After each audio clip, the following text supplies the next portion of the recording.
Primeiramente, um agradecimento especial aos apoiadores do Malabaristas no Patreon e no Apoia-se, o Shawn Livingston, o Diogo Gomes e o Tano Kaskinen.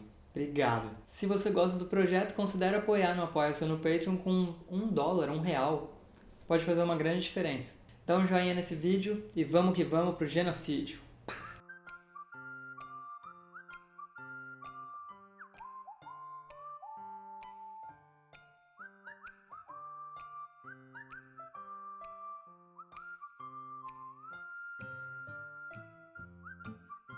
O genocídio entra numa categoria um pouco diferente dos suicídios. Fica tranquilo que ninguém vai morrer fazendo esse truque. Pelo contrário, a gente vai ter diabolistas ainda mais incríveis. Nos genocídios, além de soltar a baqueta, o diabolô também sai da corda, a corda faz uma volta no ar e pega o diabolô de novo. Tem várias formas de fazer, mas pra mim ele fica mais fácil se você coloca o diabolô no backside, que é basicamente a parte de baixo da corda. Como a gente vai fazer pra entrar nisso? Simplesmente jogando o diabolô para cima e pegando ele por cima, ou fazendo 2 trapézios inversos em seguida e deixando ele cair.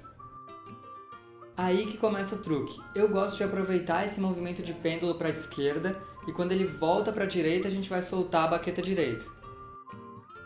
Aí ela vai dar uma volta inteira passando pelo lado esquerdo do corpo e pegando o diabolô por baixo e já dando um nó.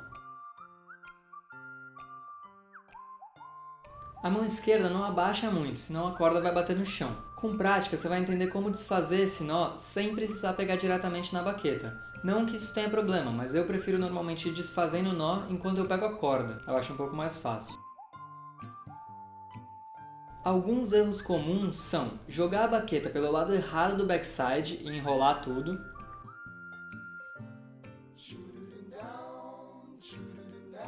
Não dar impulso suficiente para a baqueta direita e o diabolô cair antes dela chegar.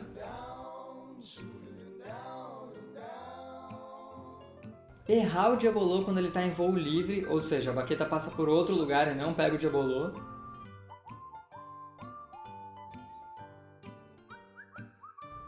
E o mais frustrante de todos, fazer o truque todo certo, mas se enrolar para pegar a baqueta depois que ela dá o nó no diabolô.